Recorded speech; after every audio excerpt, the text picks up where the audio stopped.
guys, we're back at the GSL Codes. It's time to go on to our TVZ, the only Terran in this group that is completely Zerg dominant otherwise. Yeah, this is kind of neat, right? Because we get one more Zerg no matter what. There's 2 Protosses round of 8. There's going to be at least 2 Zergs and either 4 Terrans or 3 Terrans and 3 Zergs. So which will it be? How will the balance go? I don't know. Was David Kim right again? We'll see. We'll see. We're going to find out. So if you just missed our first best of 3, it was actually pretty close. Unfortunately for Lucera's sake, he did get knocked out by Sue, although those results shouldn't be really that surprising considering how dominant Sue's been throughout the history of the GSL Codes. Yeah, you would expect him to get to the finals probably. That's generally what happens. And then lose, yeah. Yeah, but these other 2 guys definitely going to have something to say about it. Maru and Dark, obviously one of the 4 horsemen and possibly the greatest Zerg of all time. Like, Dark is really the brainiest that we've seen. He's like modern-day Nestea style of I'm way too smart for you. Dark is showing us like how deep the rabbit hole of Zerg can go, especially in the late game. He really seems to know how to hold off everything and then get to a point where he cannot lose the game. Maru is very good at pushing. He's also one of the best drop harass Terrans that there is. A very well-rounded Terran at that. But I do feel a little bit like, in this case, Dark might be the favorite. I feel like Dark has the resilience, has the stamina to outlast a lot of these Terrans that normally slowly roll over the Zergs. Okay, like, I know what you mean, and the thing is, like, a lot of the ways that you see Maru play, where he's, like, on the edge of your creep, pushing in slowly but surely, that's really good against things like Lingbane Muta, but Dark doesn't play that style very often. He's more of a Roach guy, a Ravager guy, an Infestor guy. So I think that stylistically that matches up pretty well against Maru, but Maru has shown that while he's maybe not quite the level of TY, all these top Terrans now can go into these crazy late games full of ghosts and liberators and that's very true. Missile turrets and all that stuff. So I think that this will be like pretty damn epic no matter what. But yeah, I'm leaning a little bit towards Dark here.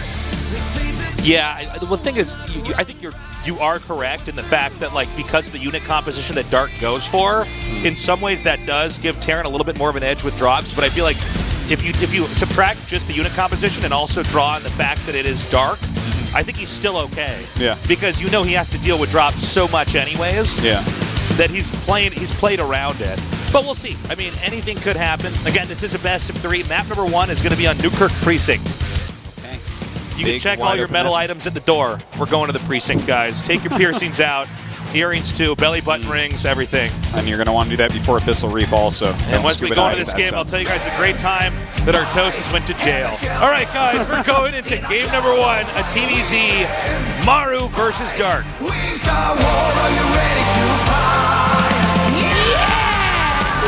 Yeah! Are you not going to do it with me every time, Artosis? I'm going to mix it up when I do it. Wow, okay. I don't want to be predictable. In the bottom right, in the blue, he is Jin Air Green Wings, Maru.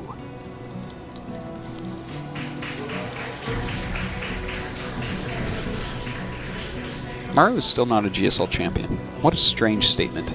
SOS as well. In the bottom left, in the red, he is Dark. Dark as well.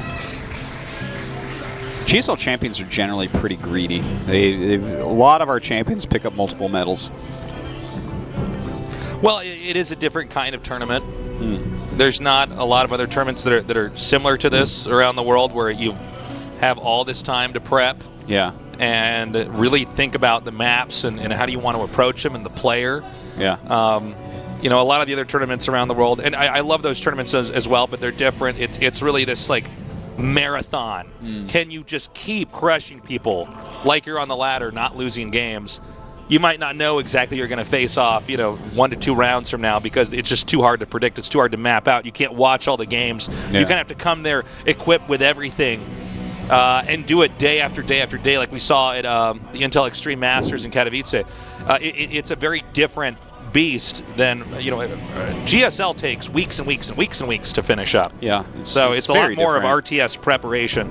And couldn't really be more different in the way that you have to approach both of those. But The way that Maru is approaching this, the 3 racks Reaper. So we're gonna watch this and then rate him on a scale of 0 to Beyond. I was about to say this might be like one of those moments in the old Mission Impossible show where they pulled a mask off in the end and it is Beyond over there. And we're like, wow, that was crazy, Beyond, you played as Maru, and then we have to disqualify him. We're like, well, that's against the rules. Sorry.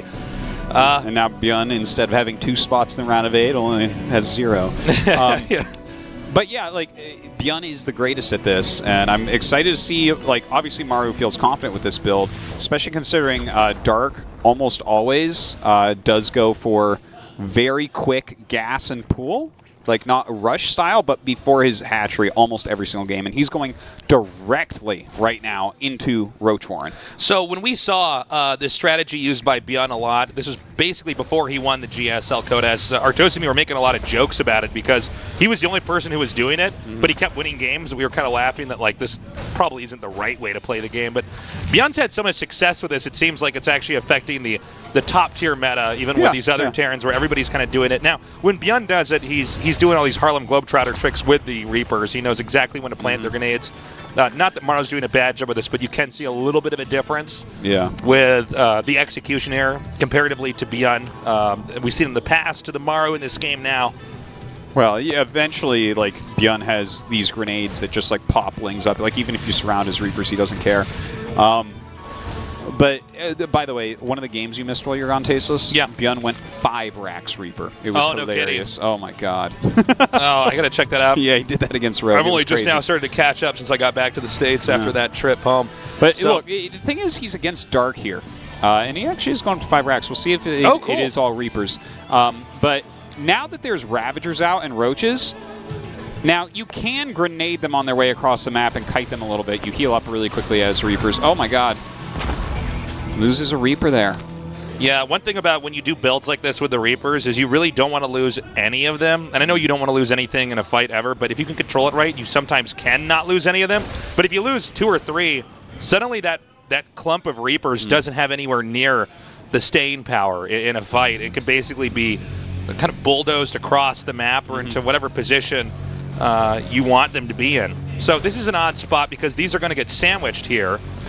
Yeah, he has enough that he can fight this a little bit, but not really using the grenades to as great an effect as, like, maybe Beyond would. Does pick off a Ravager here. He's slowing this down, continues to make more Reapers at home. Yeah, you got to be this is very drone light for Dark, so if all this just gets eliminated, he's in a lot of trouble. Yeah, if you can isolate the small numbers of Roaches, especially the Ravagers, you can kill them quite quickly. Now, what he's trying to do is pick a fight right up here where the Reapers are actually spawning out of. I feel like he might actually just have too many Reapers, though. I don't think that Dark really executed this properly.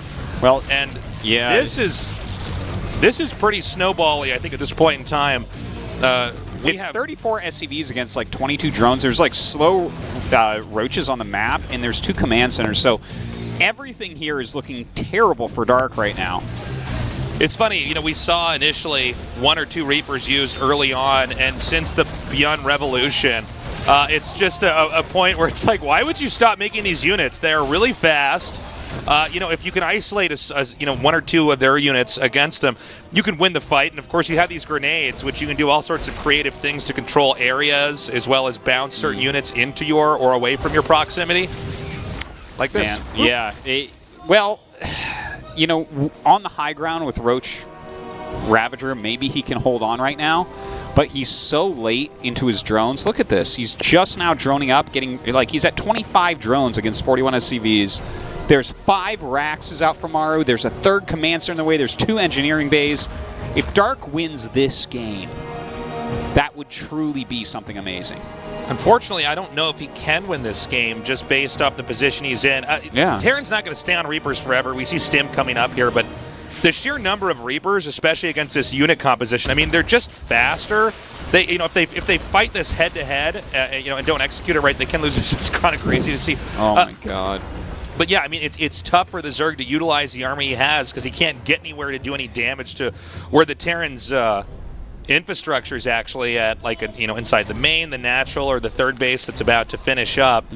And you can see the follow-up is just to get Marauders here. You've already whittled down the Roach Ravager count to a pretty impressive amount. And look, you can kind of treat these Reapers almost like they're Zerglings in some ways, trying to set up some counterattacks. It looks like he has enough there to hold, and he is moving across the map once again. But as you said, there's like 5 Raxes making Marauders and Marines right now. So these slow Roaches and Ravagers, I can't imagine these really doing anything, especially with the Reapers coming up to screw up everything with grenades. Yeah, and there's actually not a real way for them to escape as long as he doesn't blow up his own stuff there with that. He's going to try to sandwich this in here, and this can keep chucking these Ravagers that are over here just over to the side. I'm sorry, was Stim done? It's not done yet. Oh, no, you're right. He's not done yet. I'm sorry. That's actually the weapons upgrade that he's getting over there. Now, if you note, with this build, the Terran doesn't really have medevacs just yet with this army. But with that being said, because the Ravagers, the Ravagers and the Roaches are not fast, if he stims and actually gets in a fight, he's pretty much going to win the fight without having to worry about the Zerg trying to run away and burn out any of the HP here of the Terran units. So I think this is pretty, I was going to say, I think this is pretty much the beginning of the end. That was the end of the end. So we are going to go on to game number 2 with Maru crushing Dark with his pretty intense 5-Rax Reaper style. I mean, Maru did a good job. It wasn't as flashy as the way Beyond plays, but part of that is because Dark decided to just go basically for a Roach Ravager all-in counterattack. And again, this is what he chose to do against us. Makes me think of this idea, like the litmus test in StarCraft 2, where it's like, how good are your Reapers? And Maru was like, hey, my Reapers are good enough. And then it's like, okay, the game is over then. You know what I mean? Yeah, well, it's funny because that's not simply a strategy that if you understand how it works, you can do at home. You really have to have the execution down perfectly. You have to understand the physics of the grenades and how you can abuse that to force an edge and tactically in almost any engagement. Yeah. But Maru did it there. I feel like Dark was a little bit caught off guard by the momentum that the Reapers had. It was no Beyond control back there, but apparently it doesn't have to be either. Yeah. Well, it was good enough. So this strategy that Dark chose to fight against it, not going to be a doable one against Maru when he goes Reapers. Every Zerg write that one down. We'll see what Maru does here. Game number 2 is going to be on Abyssal Reef. Remember, Sue is waiting in the winner's match from one of these two. Right now, it does look like it's going to be Maru moving on. But Dark has 2 more chances to try to prove himself. Heaven shall burn. In a cloud of fire we stand. Fight. We start war. Are you ready to fight?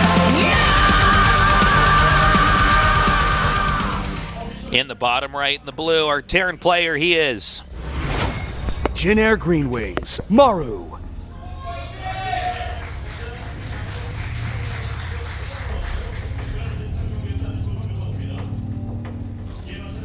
in the upper left in the red, our Zerg player. Dark.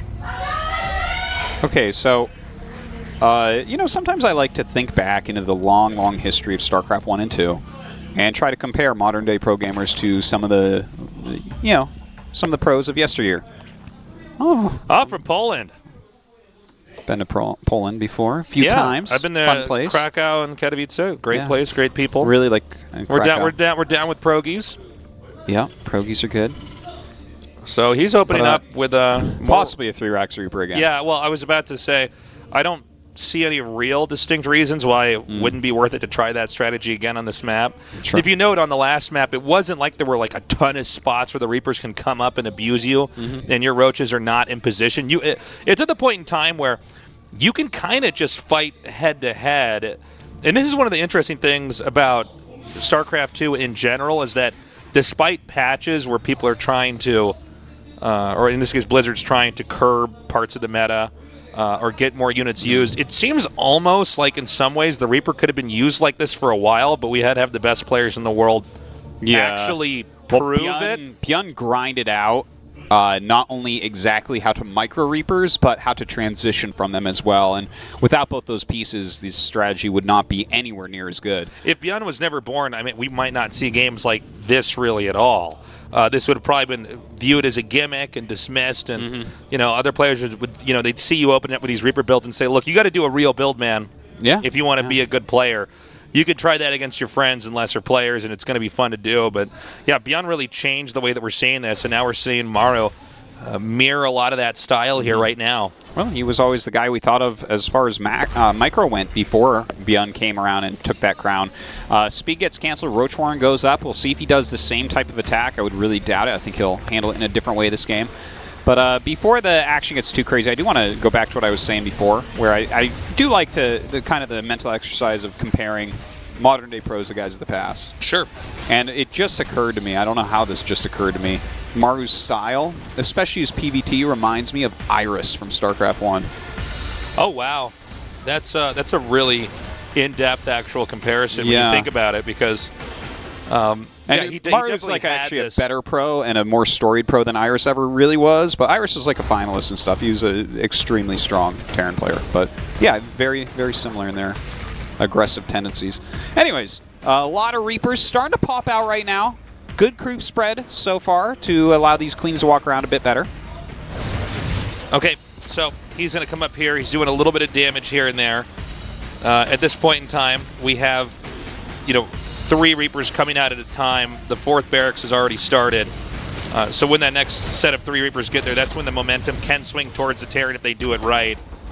Some very on-point micros so far here from Dark, running away immediately against these grenades. Does not want to be getting hit. 2 more Raxes on the way for Maru behind this command center. So, again, we could be seeing this 5 Rax Reaper play. I'm curious as to how much of this, at least the concept of the strategy, is hinged on you trying to get them to burn some transfuses on the queens there, as you're getting enough Reapers to try to put pressure on them. Or perhaps you're just looking in general for any kills, any pickoffs you can get. Well, the Rogue lived through the 5 Rax Reaper when Byun did it against him, and then the Reapers actually maintained so much viability for Byun throughout the game. He went into regular bio and then just used grenades to... Okay, he thought a tumor was there, so that's kind of funny. He's just trying to make a pothole there to destroy the property value of the natural base. He was utilizing the Reapers and the grenades to actually bounce Lings and Banelings that were chasing down the Bio army a little bit later. So very, very impressive, cool new ways that we're seeing these Reapers get used a bit later in the game. Rapid was bringing up that it kind of reminded him of the Oracle that used to be an only early game unit, and now you just see Oracles all game long. Yeah, it's funny to see how units evolve like that, where we think of them as this very specific role. I remember even when the Sentry, like when StarCraft 2 first came out, we saw the Sentry, and we kind of imagined that you use that to have either a Guardian Shield or block a ramp, and then people are like, no, watch this, and they have like 6 Sentries. Yeah. Like, blah, blah, blah. Thanks, MC, for changing the Protoss meta. Now they can't heal the bunkers. Yeah. Okay, he might try to come back up here. Remember, if you can isolate one Ravager and just get a few more Reaper shots off on it, you can do a lot of damage and actually take it out. Not bad, not losing too many Reapers, minus that one that was shot down on the low ground. He does see that a layer is on the way. This is 2 base layer coming out of Dark, but he doesn't really have much choice, right? Against these Reapers, he hasn't been able to actually take that 3rd base. Finally going to be doing so, though. And Dark's defense this game, very, very strong. And obviously learning from that first game that he has no opportunity to attack Maru. Okay, chucking a few nades over there. Some of these are kind of preemptory, either to get rid of the possibility of creep tumors pushing, but also if you just walk into that area with anything, it's going to get bounced back. You're going to be absorbing a little bit of damage. Doesn't seem like he's managed to actually deter the Zerg from getting the 3rd base, although I think with how conservatively Dark's been playing this game, I think there was really no way that you were going to stop him from getting that 3rd ever anyways. He's just got enough muscle at his natural. He can kind of push out and secure everything. Well, when you get this many Roaches and Ravagers, you are not going to die to this if you stay on your own creep, and that's exactly what he's been doing. He's got a much healthier drone count this game, teching up quite a bit, getting his 2nd evolution chamber, a Baneling nest, and it looks like Dark can probably just get into a more regular game from here. Is this the same unit comp he switched from with the Reapers last time? Because I know he got Marauders immediately. Did he stop at 3 and then switch into only Marines? Or no, I guess he... For you mean Marauder count or a Reaper count? The Marauder count. I'm interested in the transition here. It looks about the same as the Newkirk game.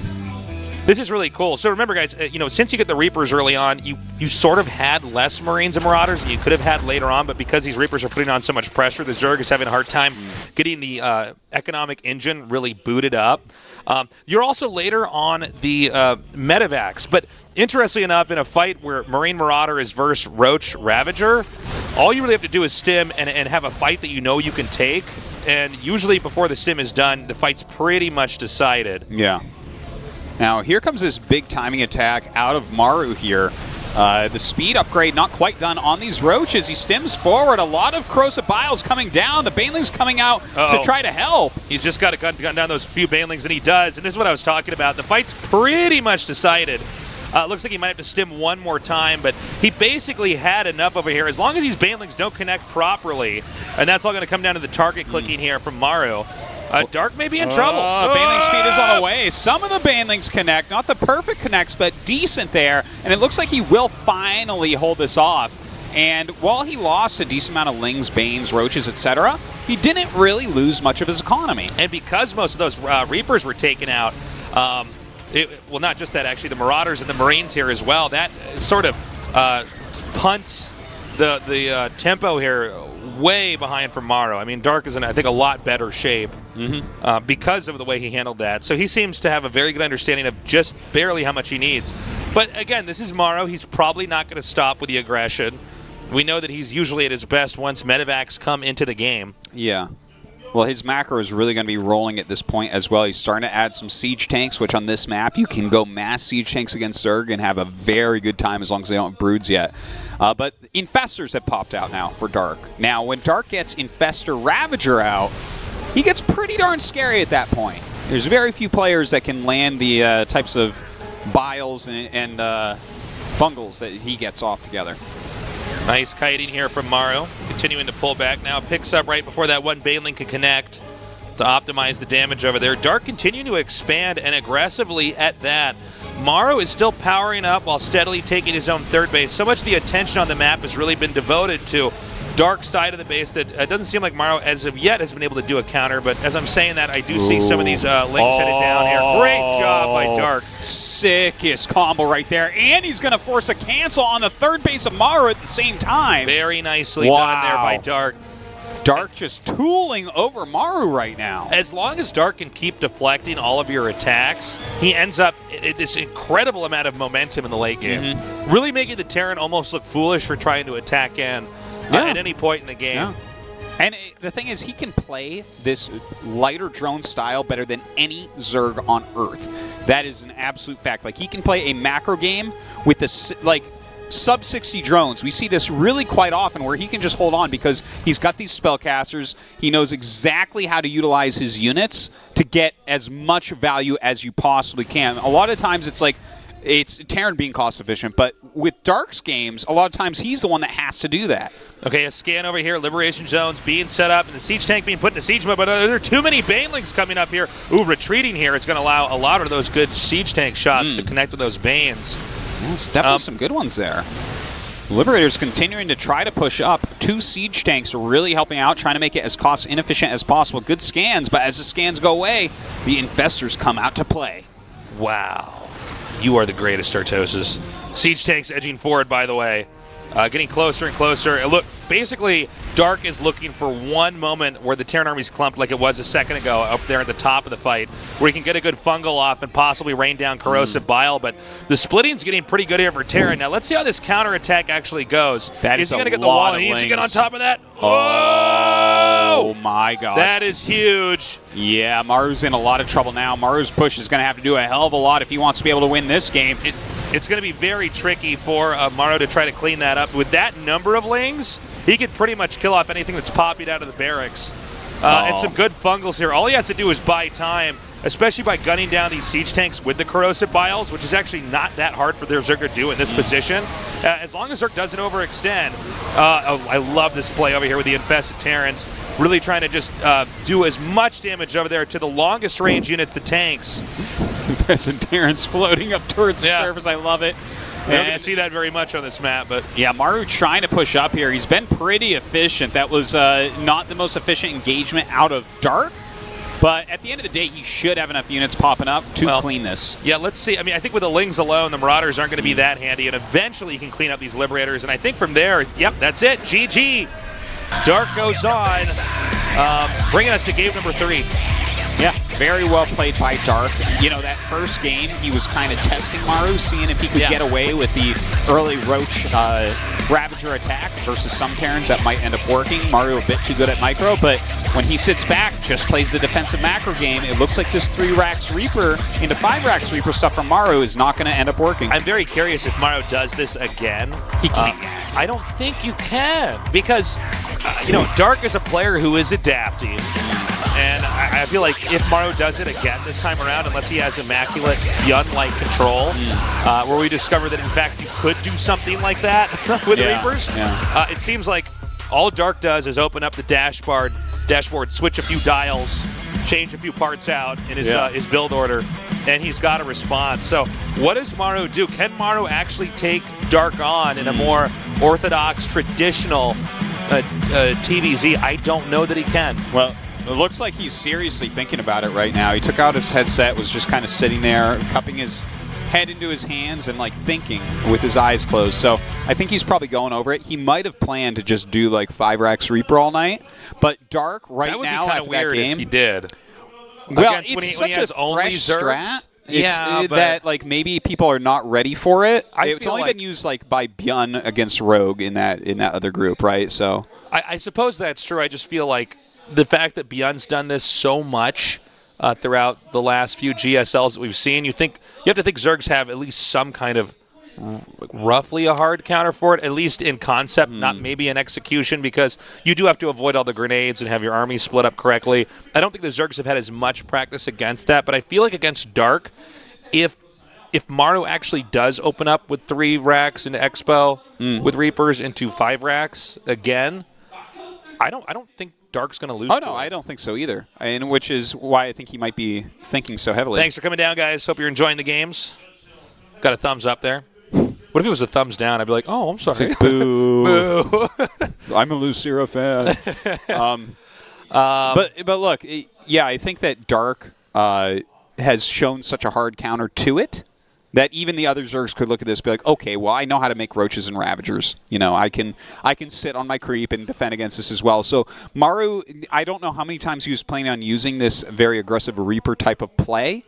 I think it might have been a lot that he was, because he did it twice in a row right there, and I don't look at Abyssal as necessarily the best map for this play. But I would also be curious to go back and see when exactly does Dark stop making drones and start making drones during that process, because it seems like there's some windows in time, like obviously you have to be ready for when that 3rd Racks is done, because when those 3 Reapers come, as they're all incrementing out, and then the next 3, you got to be ready.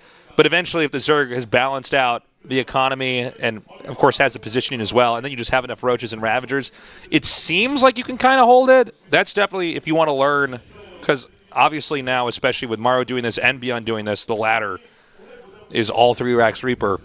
Once we're done here, I would go back, if you're a Zerg player, and check and look at where the drones stop and start, because he seemed to have enough to push out and have an adequate answer for that. We're ready now for game number 3. See? wow.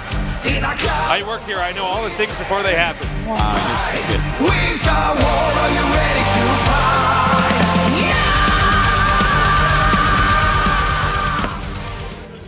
In the upper left. Oh, he's going to proxy something. Jin Air Green Wings, Maru.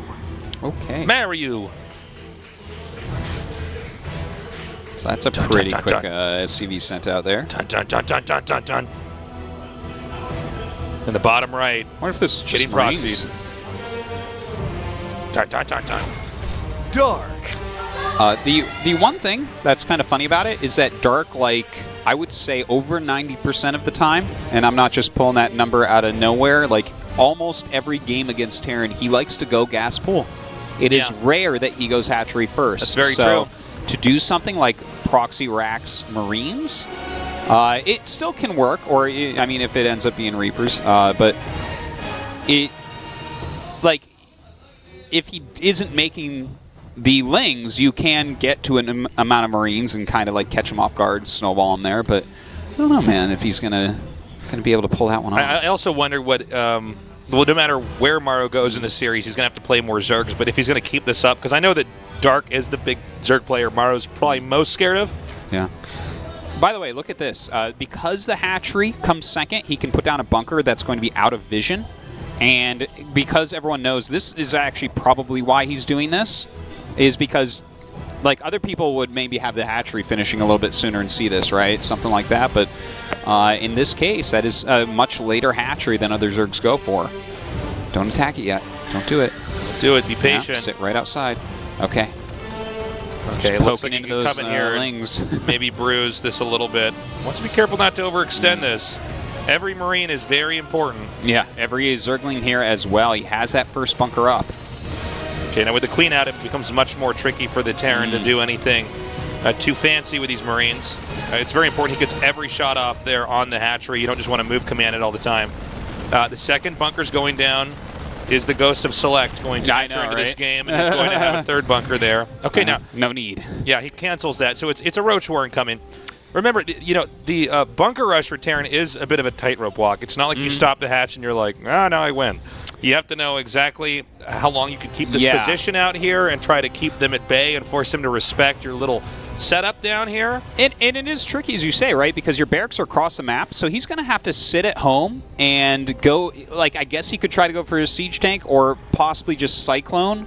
And I would imagine he wants to go Banshee immediately this because... is cool. Look at this. He's going to fly one barracks into the main, just just to see exactly what his opponent's going to do. Yeah, it's not going to surprise him though. I don't think. Normally, you want to go Ravagers against something like this, right? Because they are a little bit behind on tech. You on one base, you can do a hell of a lot with Ravagers, but once you get something like a Banshee out, and he is going directly into his starport, the Banshee can kind of clear everything. So this is a build where you pretty much cripple the Zerg early, and then because the response options are just limited because the Zerg didn't get another base up like he wanted to, and Zerg basically need to function in such a way that they can't really function without having an extra base over their opponent.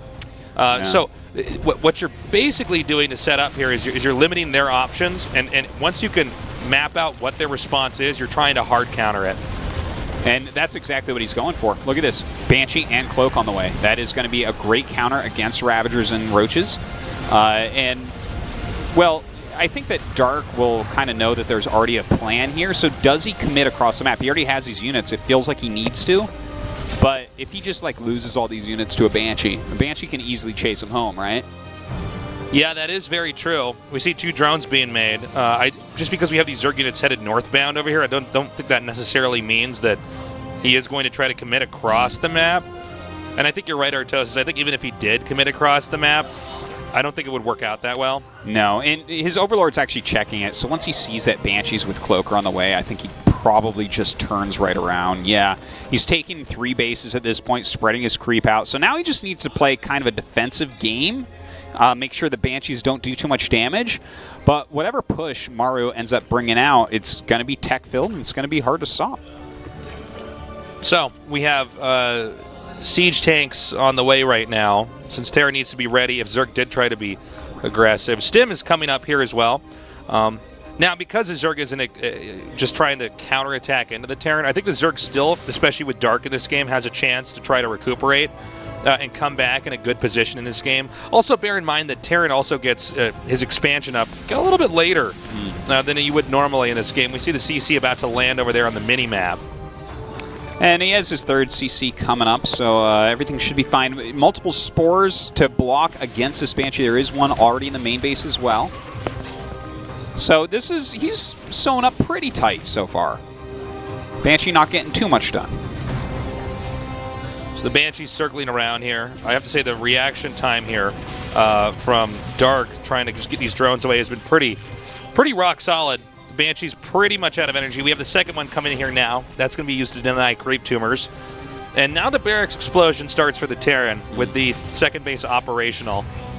But yeah, I mean, to be frank, I think Dark pretty much handled the Banshees as well as anybody could. He's played as well as he could because, as you said, this was completely strategic from Maru. He's just hard countering what he knows Dark has to do. Even the opening build order, knowing he can get that cancel on such a late hatchery. You know, one thing that strikes me about Dark's playstyle, nice job there with the Spore, morphing that right away. And almost.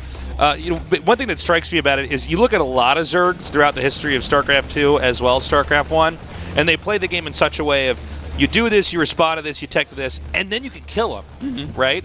And when you look at how Dark approaches the game, he seems to say, yeah, but what if we got a little bit further ahead instead? Yeah. And this is sort of the trademark style of Dark's play, as he always pulls it back and says, well, wait a minute. Why do we need to try to end the game here? Why do I need to counter here? Why do I need to stay on this tech instead of just getting a little bit further ahead? Because Dark seems to view the game in such a way that the more access to Zerg tech he has, the more access to Zerg expansions he has, he's probably just going to be better than his opponent, and that's what we're seeing right here, right now. Now, let's see how this follow-up push here from Maru is handled, because as long as Dark deflects the next few attacks, he tends to win the game, although this is a pretty funny unit comp. Not really very many Marines. Almost as many Marines as there are siege tanks and Banshees here. This is that tech-heavy push I was talking about before with the 4 cloaked Banshees, just brutal, eliminating most of those queens. So he just doesn't have a lot that can hit that. Having to make 3 queens at a time right now, he can launch those biles, but he needs the biles for the siege tanks as well here. Okay, well, he's done a good job. He pushes out and hits the siege tanks, and then he tries to stay back. Now, he's starting to focus fire down the hatchery, but good kiting here while the Ravagers come through and take out these siege tanks. Now, can he get the hatchery? That's what he needs to get in this push. Oh, man. Even taking out quite a few of the Ravagers here, and it looks like he will get the hatchery as well. This is the power of a build like this, Tasteless. Getting all these tech units, you force the Ravagers, and there's not that much anti-air. Yeah, well, he can kind of come in here and just, the Banshees have served their purpose. You don't want to throw them away or anything like that, but he just targets this stuff down here. Not only does he take out that hatchery, he's taking a lot of the queens, which just slows down the overall economic engine for the Zerg. And he's just killing off drones here. And this is a pretty bad blow for Dark. I mean, I think in some ways it's not easy to do, but Maru's playing, the way that we see a lot of these macro players, these economic esports RTS monsters that just get a lot of stuff. This is how a lot of them end up getting dismantled, going all the way back to Hydra in the early days, as people were like, well, his macro's pretty good, so why don't we just not let him macro at all? Well, this has been strategically a very well thought out game from Maru every single step of the way. He's made it difficult on Dark, and Dark has responded as best as he can, but those 4 Banshees really throwing a wrench into his plans.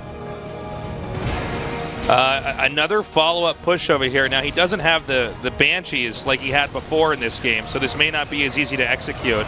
As long as those corrosive biles can connect with the tanks, he can kind of slow down the push, but at the same time, if the Marines have enough backing with them during that push, then the ground army loses anyways. So, seems like Maru's got it's kind of a shockingly small army that he's like 2 Marines and 2 tanks here. It's quite technical, but, he's not playing against, like, mass speedlings or something like that. He's playing against someone who is sitting on Roach Ravager for the most part, so he can kind of make this work, and he's picked off quite a few of these expensive Zerg units. And he might be able to tip the Zerg over here.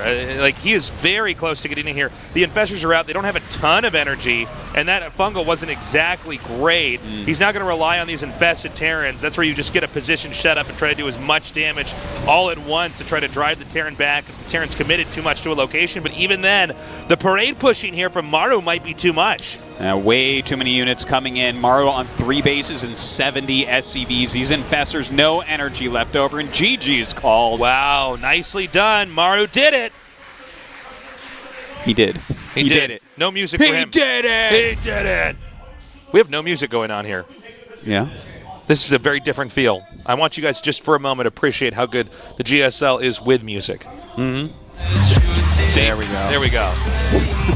Good fix. Now it's back, and now you feel like it's the show again. Yeah. It was kind of weird. A lot of thought goes into picking that quiet music. moment. Whoever's controlling the music That's right when now I is a big Dark fan. I basically stood up and Moment took my of beer silence. and was like, this is for my dead homie Dark, and poured it out on the ground. Dude, a big crowd here today, by the way. Yeah. Quite famous players. Doesn't make sense, but that was a strong win by Maru. We're going to go to a short break. We come back, the winners match, Maru versus Sue, in tonight's GSL Codex. For the swear, I feel it in the melody. I will forget this hell and find my sweet serenity.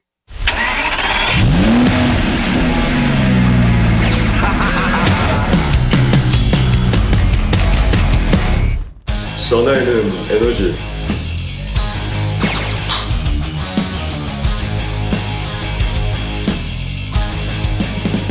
에너지라면 다시.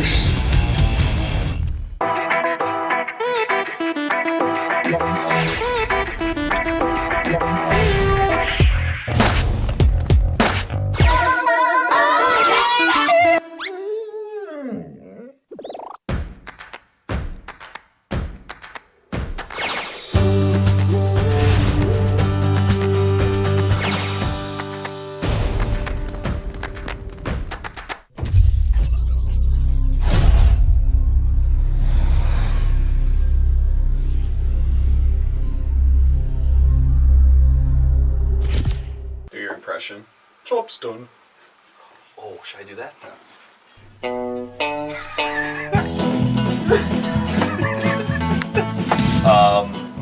I am Tasteless, and with me is Artosis, and we are StarCraft 2 casters for the GSL in South Korea. Oh, you just got it! Wow. So today we are going to be recording our announcer pack. Yeah. You know, as soon as they started showing announcer packs were coming out with StarCraft 2, being announcers, we were pretty excited to be able to get in on that. Yeah. It's going to feel pretty cool to have our voices actually in the game forever.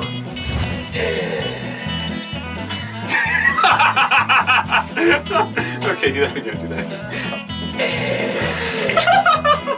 sorry, dude. My favorite character in StarCraft 2 besides Artosis? I don't know. I have a favorite race. I played Protoss in StarCraft 1 and StarCraft 2, but I don't know if I have a favorite character. Do you? Does the Oracle count? I like to use Oracles a lot. It's either your favorite or the least favorite, depending on what race you're playing. Nuke! You have to do it twice. Oh, I'm sorry. I was so ready to get down to 59. Okay, we'll go again. Nuclear launch detected. You cannot let this happen. Do we practice a lot? Not exactly. I guess We use our voices we all use the our time. voices. Yeah, we do a lot of casting here in Korea, somewhere between like 3 to 5 days a week. So honestly, it's our first time really doing anything like this. So I'm a little nervous. I'm really curious to see how it's going to turn out, but we're definitely excited. Yeah, and we have a few lines in there that are like pretty funny, I think, but we'll see if they actually make it in. Yeah. In case it's not funny, I'm not going to pick one. So Yeah. we'll see. Job's done. That's great. Oh, that's pretty bad.